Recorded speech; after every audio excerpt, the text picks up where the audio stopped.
sending the stock average to its lowest point since last November. The S&P 500 fell 101. NASDAQ lost 275.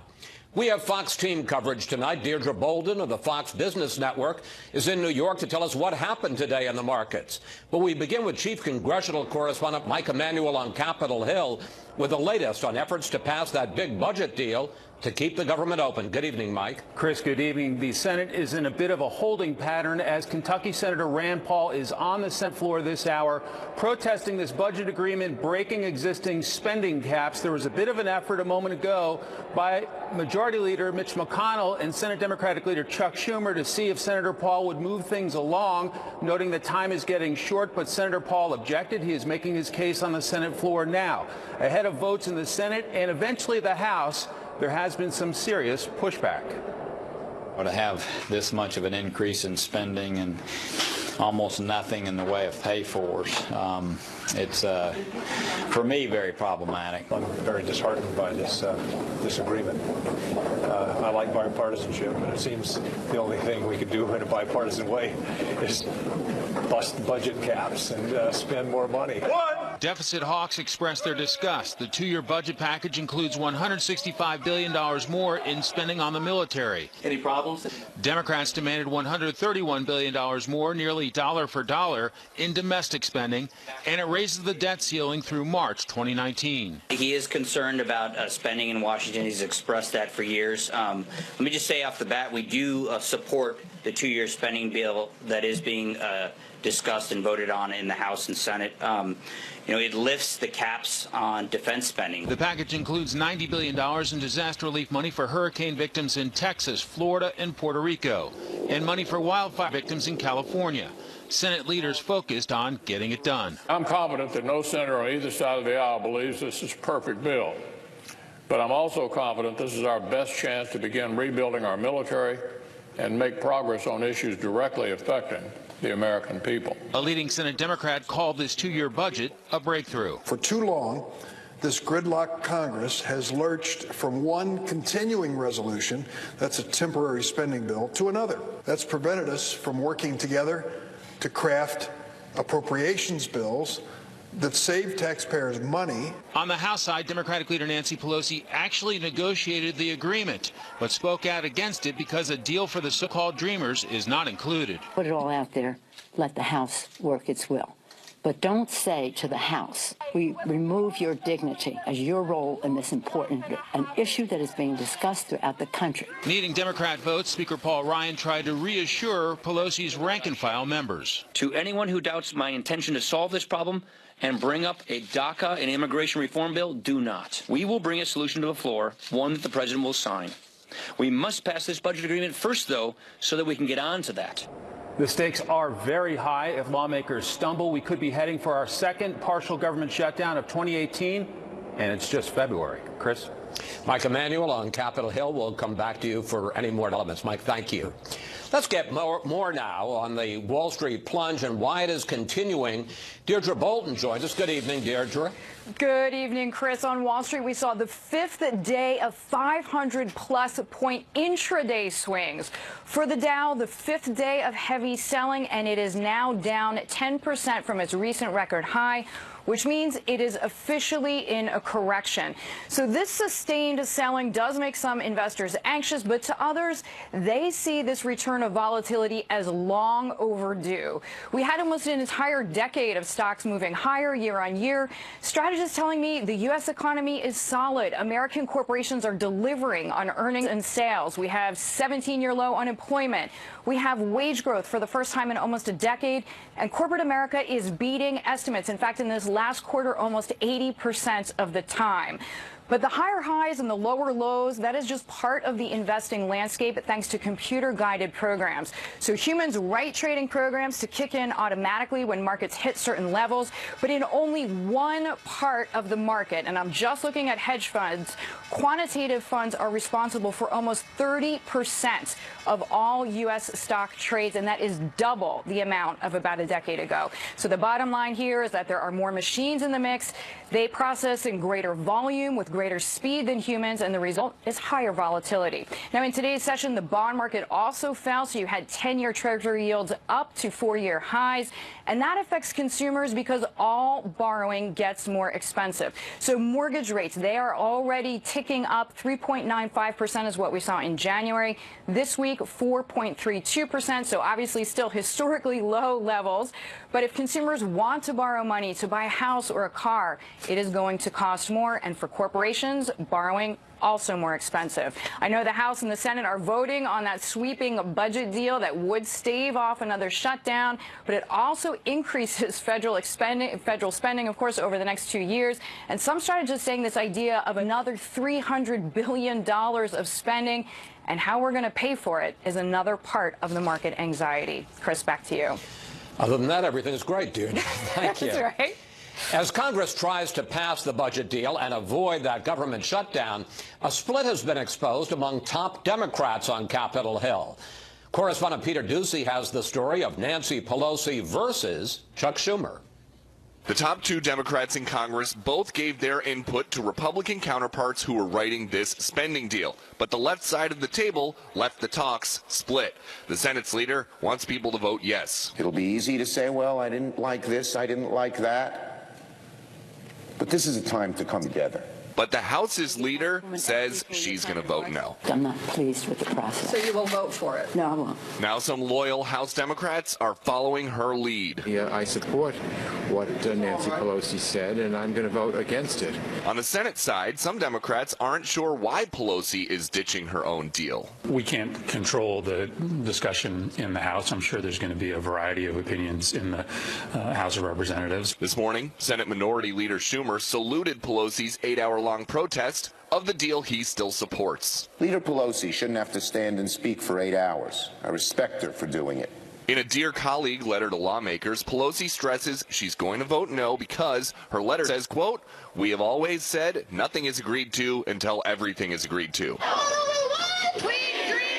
So, even House Democrats who say DACA isn't their biggest priority are backing their leader. What I'm saddened about is not Nancy. What I'm sad is that we haven't had a chance to vote on this stuff. And my hope, my job, is to come to this floor and to vote on stuff. Republicans are watching this dissent among Democrats and see it as helpful in their quest to keep control of the House. This is a challenge that she has decided she wants to stake her majority or her minority on. This DACA fight, when the Senate's moving forward on it, we have bipartisan agreements to reach a solution, and yet she has decided that it's worth staking the entire caucus in the House on. A couple of weeks ago, Republicans pegged the lapse in government funding as the Schumer shutdown. But this time, Schumer is on their side. Pelosi is expected to be the lone leader voting against this spending deal, and we will soon find out how that helps or hurts her standing on the left. Chris? Peter, thank you.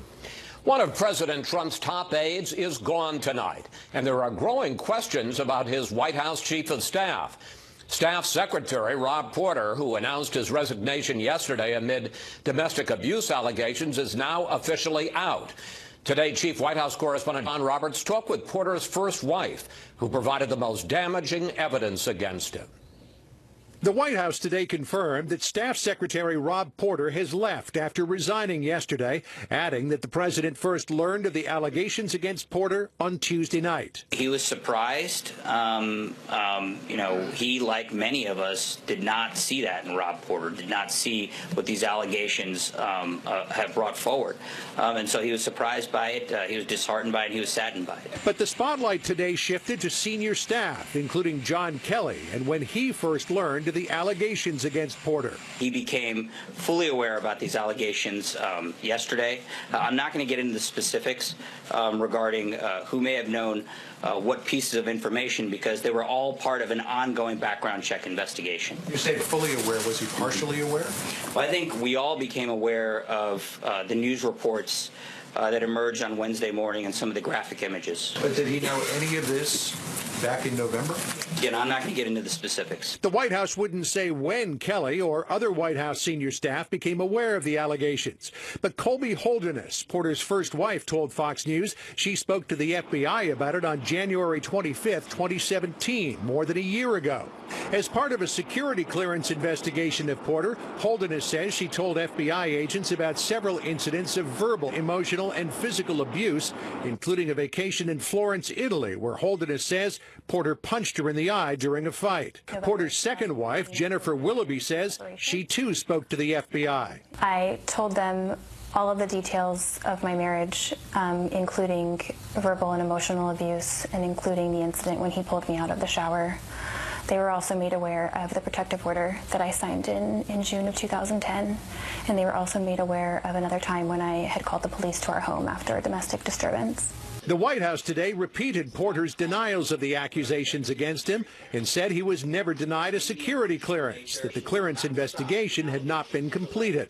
His background investigation was ongoing. He was operating on an interim security clearance. His clearance was never denied, and he resigned. Holderness told Fox News she had warned the FBI Porter could be susceptible to blackmail because of his history. The fact he was vetting most of the documents that landed on the president's desk without a full security clearance raised eyebrows on Capitol Hill. The fact that this man operated a year without a security clearance, I didn't understand that and still don't.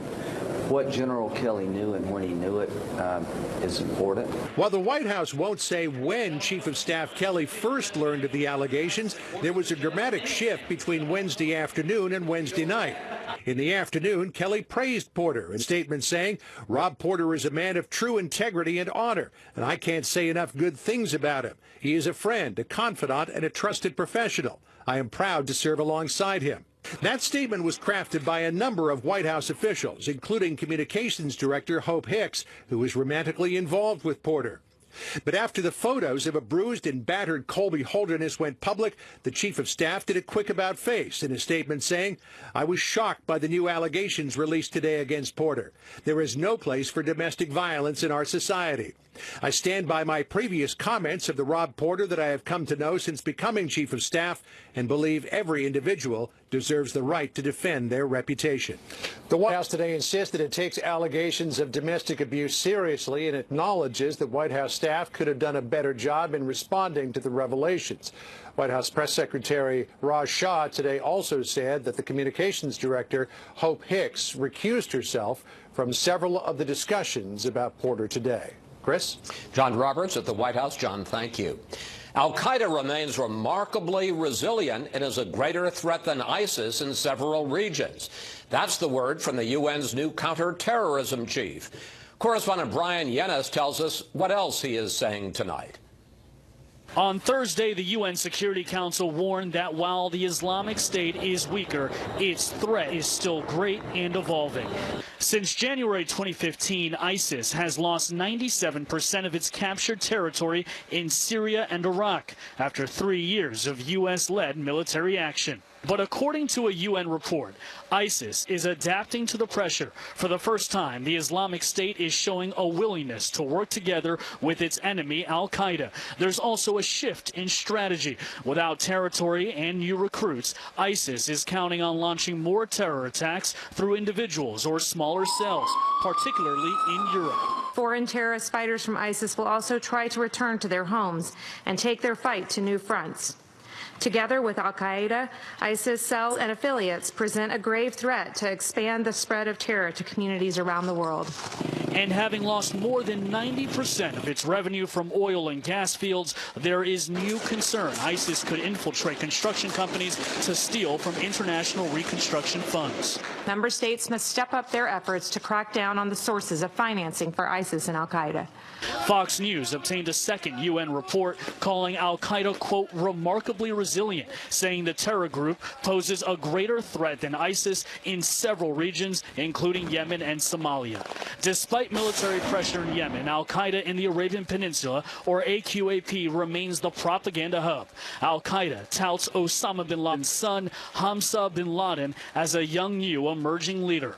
The al-Nusra affiliate is recruiting more fighters in Syria, while al-Qaeda affiliates in Africa remain stronger than ISIS in Somalia and East Africa.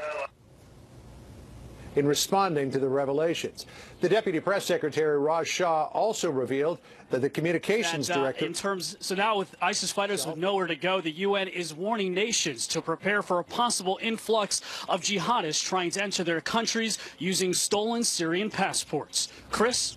Brian Yennis reporting from the United Nations. Brian, thank you. An FBI informant says Russia routed millions of dollars to the U.S. in an effort to buy influence with the Obama administration and with Bill and Hillary Clinton. Chief Intelligence Correspondent Catherine Herridge explains. Fox News confirms that an FBI informant who has not gone public spent 4 hours Wednesday answering questions from staffers on the Senate Judiciary as well as House Oversight and Intelligence Committees. Their focus is an Obama administration deal that allowed a Russian nuclear energy agency to gain a controlling stake in Uranium One, a Canadian-based company with mining interests in the western U.S. The Russians told my client in early 2010 that the fix was in. It was a shoo-in. Tunsing, who is the FBI informant's lawyer, says the Russians laid the groundwork after Bill Clinton and Frank Justra, a wealthy Canadian philanthropist and investor in Uranium One, went to Kazakhstan in 2006. In a statement, Justra said he later sold his stake before the deal went through, and 18 months before Hillary Clinton became Secretary of State. By 2010, Tunsing insists the Russians made their move. When Hillary Clinton became Secretary of State, that is when the Russians just really went to town and said, hey, we can go in there with our influence with the Clintons, and we're going to get this Uranium One business done. As Secretary of State, Clinton did not have the final say. The deal, considered by the Committee on Foreign Investment in the United States, required approval from 9 different agencies. But critics point to a $500,000 speaking fee for Bill Clinton and multi-million-dollar donations to the Clinton Foundation from Justra as payback for facilitating the deal. Hillary Clinton denied the allegations in a radio interview with WABC. I had nothing to do with the decision. It was delegated to somebody else in the State Department, and 9 people had to agree, and they all agreed from all the different agencies in our government, and then 2 Republican governors had to agree. Her office went further in a statement calling the story a secret informant charade, and along with the FBI text messages and Republican-drafted surveillance memo, a trifecta of GOP-manufactured scandals designed to distract from the president's problems and the threat to democracy he poses. A senior Democrat says the FBI briefed lawmakers they had lost confidence in the FBI informant and his credibility. Republicans say their work continues and point to the ongoing Justice Department investigation into the Clinton Foundation and pay-to-play allegations. Chris. Catherine, thank you. You're welcome. Sometime in the future, a police officer may stop you and ask to see your cell phone. We'll tell you why. Liberty Mutual stood with me when I was too busy with the kids to get a repair estimate. Liberty did what?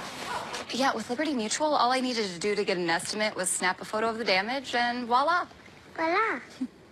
I wish my insurance company had that. Wait, hold it, boys. It's supposed to be 3 of you. Where's your brother? Where's your brother? Hey, where's Charlie? Charlie? You can leave worry behind when Liberty stands with you. Liberty stands with you. Liberty Mutual Insurance.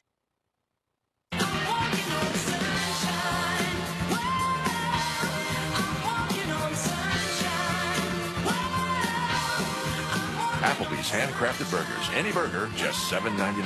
Now that's eating good in the neighborhood.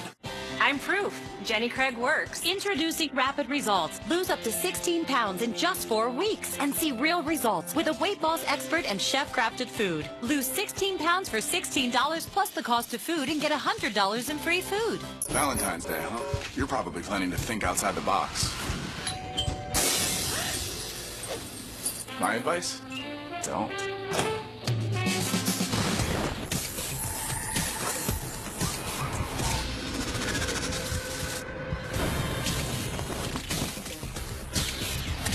This Valentine's Day, think inside the box. Make a big impression this Valentine's Day. Introducing the perfectly paired collection from Pro Flowers and Sherry's Berries.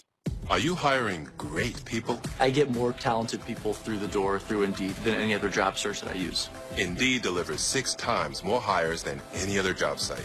Post a job in minutes, and Indeed will help you zero in on just the right candidates. Plus, there are no upfront costs or long-term contracts. Nothing has ever been this easy, this simple, and this effective. Right now, start your first job posting with free premium placement. Search for greatness. Indeed, the world's #1 job site. See no evil, hear no evil, speak no evil. Are Democrats defending Robert Mueller with reckless abandon? Ken Starr weighs in tonight on The Ingram Angle. Movie. Third word, stirring. Same gesture over and over again. Oh, stir, turn. Is it a rom-com? That's a shame, because I like the rom-coms. This is brutal. Are you sure it's not a rom-com? We've established that it's not a rom-com, okay? I got it. Is it my idiot friend got satellite TV that cut out in the rain right in the middle of a game, and now we're watching this debacle? I think what you're thinking of is bitter little man who doesn't know how to make the best of a bad situation. Really? Because it sounds a lot like Gang of the Dead Guy, just trying to hide the fact that we can't watch the game. Oh, is that the sequel to Ruining It for the Rest of Us, A Puppet's Tale? You're thinking of Keep Talking, and you'll wind up in a ditch? You guys are really good at this game. I haven't heard of any of these movies. Wow. No, he was being sarcastic, and he was being sarcastic back on top of his sarcasm. Ah. So it was double sarcasm. Cancels out then. TV that can cut out in the rain is evil. Do a sound slide. Spectrum is reliable. Satellite TV, bad. Spectrum, good.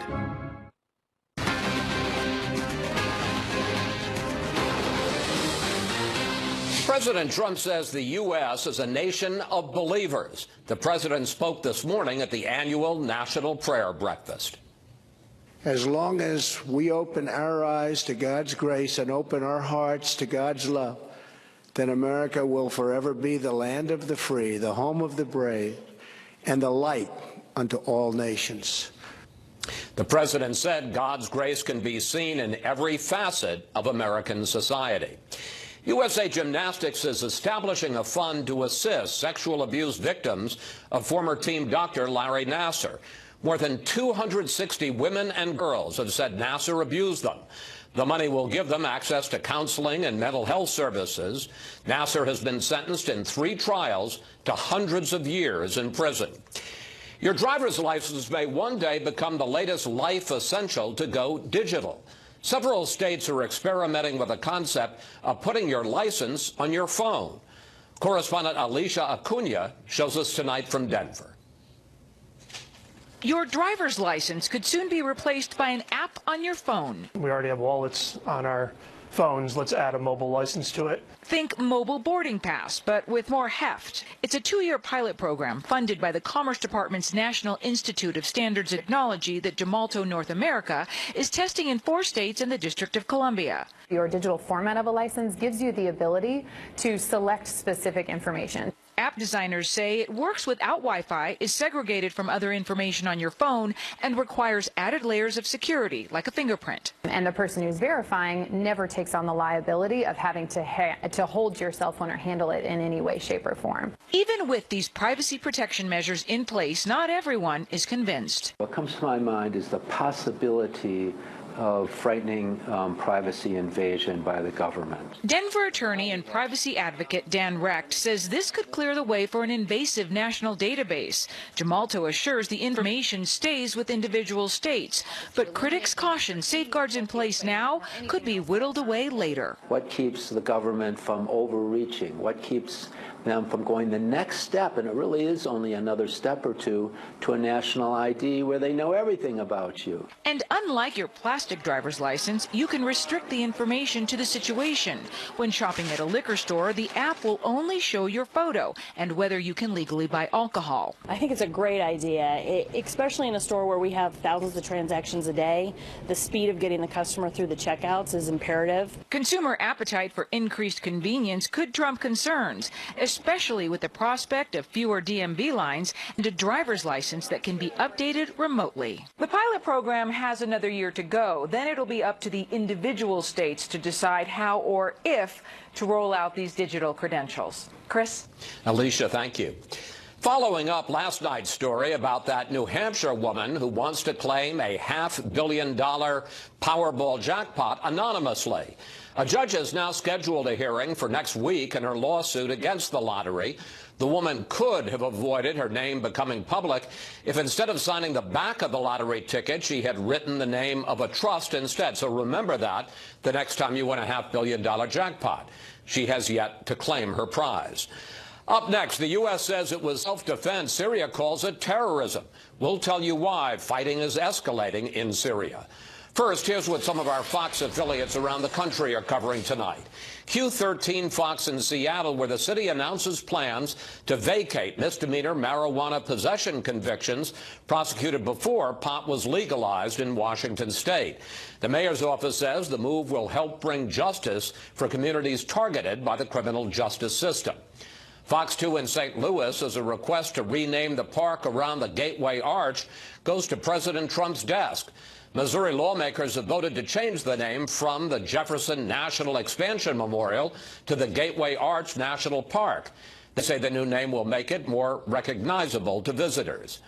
And this is a live look at Philadelphia from Fox 29. The big story there tonight, hundreds of thousands of fans turn out to celebrate the Super Bowl victory by the Eagles. 17 buses carried the NFL champs along a 5-mile route down Broad Street and Benjamin Franklin Parkway. The Eagles won their first Super Bowl Sunday, defeating, of course, the New England Patriots. That's tonight's live look outside the Beltway from Special Report. We'll be right back. This cybersecurity tip is brought to you by Experian. What are the most common pieces of personal information stolen and sold on the dark web? Find out the answers after this commercial message. With 16 years in cybersecurity, I can tell you that criminals are scouring the dark web trying to steal your identity and your personal information. That's why Experian monitors the dark web globally and alerts you to suspicious activity, so you can act before a criminal can. Go to Experian.com/protect now to see if your personal information is on the dark web with a free one-time dark web scan. Don't let them steal your identity on the dark web. Protect yourself with a company you can trust. The most common pieces of personal information stolen and sold on the dark web include social security numbers, credit or debit cards, passports, medical records, and online payment login information. This cybersecurity tip is brought to you by Experian. Identity protection has a new identity. Log on to foxnews.com/cybersecurity to learn more ways to keep your information online safe. Running a business is not for the faint of heart. Luckily, Office Depot Office Max is here to take care of you. Taking care of business. With print services. Done right, on time, guaranteed. Expert tech support.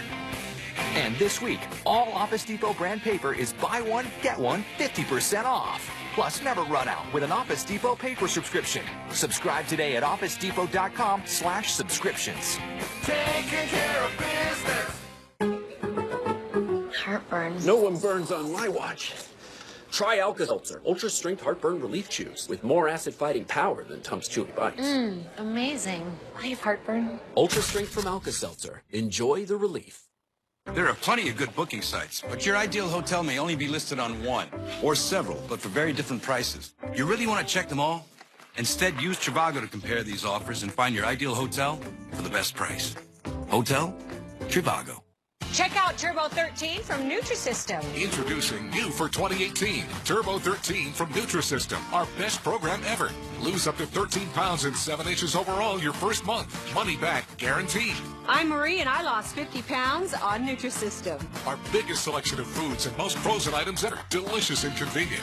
Order your 28-day plan right now and we'll rush you Turbo 13 with our new Turbo Takeoff Week with new foods. Plus a week of probiotic and delicious turbo shakes. All new NutriCurve bars and metabolism boosters. Free. A $70 value specially designed to rev your metabolism, help shrink your belly, and jumpstart your weight loss. You'll see results right away. Returning customer? Ask about our special offer just for you. Call or go online in the next 2 minutes and we'll throw in FedEx shipping free. Lose up to 13 pounds and 7 inches overall your first month. Go online or call 888-522-SIZE right now and get Turbo 13 with a Turbo Takeoff Week, plus bars, shakes, metabolism boosters free.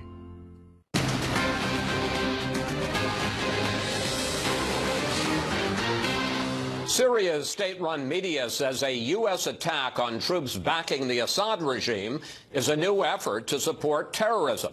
The Pentagon says American troops were just defending themselves. National security correspondent Jennifer Griffin tells us what happened and why. And some of the images in her report may be disturbing. For more than 2 years, the Russians have protected the regime of Syrian President Bashar Assad, even amidst mounting evidence like this video released by a Syrian aid group today that the Syrian government continues to bomb its own people, pounding civilians in this suburb outside Damascus. Now there is rising concern following the defeat of ISIS that the Syrian civil war is turning into a proxy fight between the U.S. and Russia, putting the lives of 2,000 American troops on the ground in Syria at risk. Overnight in eastern Syria, the U.S. military responded with overwhelming force when Russian-backed fighters loyal to Assad began what the Pentagon calls an unprovoked attack that lasted for 3 hours beginning around midnight Thursday. Syria's state-run media accused the U.S. of aiding terrorists. Russia said it would raise the issue at the UN Security Council. The U.S. was never invited to Syria. Who is the aggressor? If we're attacked, we will defend ourselves. 500 Russian-backed fighters attacked an outpost used by U.S.-trained forces near Deir el-Zor, south of Raqqa, and near the oil fields that were until recently controlled by ISIS. The Euphrates River has become the demarcation line separating U.S.-backed fighters and Russian-backed Syrian forces. The coalition observed a slow buildup of pro-regime forces over the past week. 20 to 30 tank, artillery, and mortar rounds landed just 5 football fields from U.S. troops. That's when American Special Operations Forces on the ground called in a massive airstrike, killing 100 Syrian fighters. Mattis pushed back on accusations the U.S. is getting sucked into a broader fight in Syria. He could not say whether pro-regime Russian or Iranian forces had been killed in the U.S. airstrike, Chris. Jennifer, I understand in other action that there's been a major capture of ISIS militants in Syria tonight. What can you tell us? That's right, Chris. U.S. officials tell us the last 2 British jihadists, known as the Beatles, were captured by Syrian Kurdish forces last month. These 4 Brits from London appeared in multiple ISIS propaganda videos beheading Western hostages, including American journalists James Foley and Stephen Sotloff. Quote, "The 2 are believed to have acted as guards and interpreters involved in ISIS' illegal captivity of Western hostages and are thought to have links to the British terrorists often called Jihadi John. They were called the Beatles because of their British accents. U.S. officials believe they were responsible for 27 beheadings. Biometric data and fingerprints have confirmed their identities. Perhaps a bit of relief tonight, Chris, for the Foley and Sotloff families, among others." Well, that is good news, Jennifer. Thank you. The Pentagon is consolidating its harassment and bullying policies. Officials say it will now be easier for victims to report problems, seek help, and see the consequences for offenders. The new policy states personnel who harass or bully people on the job or online can now be certain of a permanent mark on their service record. The Winter Olympics in South Korea are underway. While the opening ceremonies are still a few hours off, competition has already begun in some events. Meanwhile, the political jockeying continues between the U.S. and North Korea. Senior Foreign Affairs correspondent Greg Palcott reports tonight from Seoul. As the torch is brought to the cold side of the Winter Olympics in South Korea, there is saber rattling on both sides of the hot North Korean issue. Vice President Pence, arriving in South Korea as head of the U.S. delegation to the Games, had more strong words about North Korea and its banned nuclear and missile programs in a meeting with South Korean President Moon. The United States of America will continue to stand shoulder to shoulder in our effort to bring maximum pressure to bear on North Korea. And in Pyongyang, there was a military parade marking the anniversary of the founding of the North Korean Army, complete with intercontinental ballistic missiles said to be of the type which could potentially target the U.S. with nuclear warheads.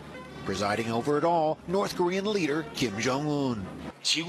As long as the anti-North Korea policy of the United States continues, the mission of our military, which is to protect our country and people and secure peace, can never change.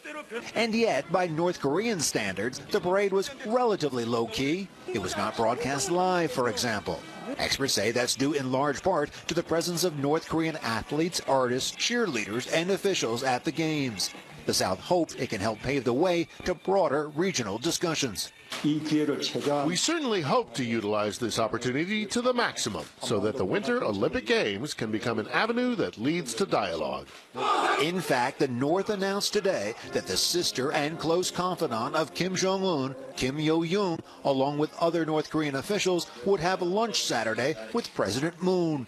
It will be the highest level meeting between the two countries in years, the first in South Korea with a Kim ruling family member. And we're seeing some serious efforts by Seoul and Pyongyang to use the Olympics to start a new page.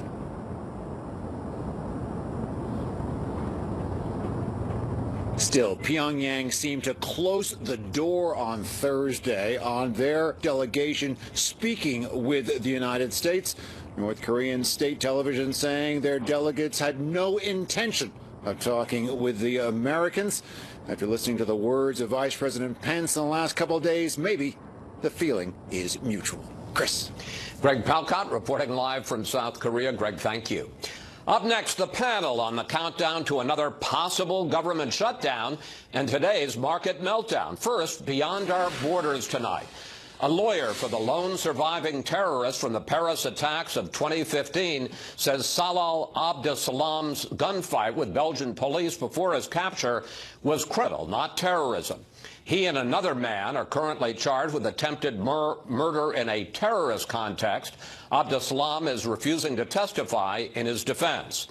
The prosecutor at the International Criminal Court says she is opening preliminary probes into alleged crimes by police and security forces in the Philippines and Venezuela. Thousands of people have allegedly been killed in the Philippines since 2016. Venezuelan government forces are accused of using excessive force to put down demonstrations.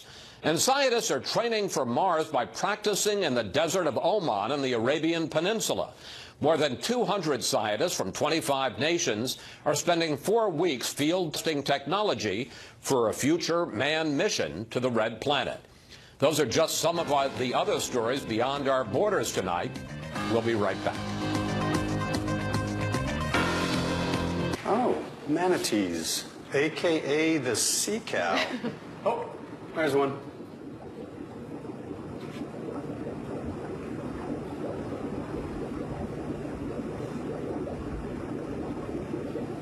Manatees in novelty teas? Surprising. What's come at me, bro? It's something you say to a friend. What's not surprising? How much money Matt saved by switching to Geico.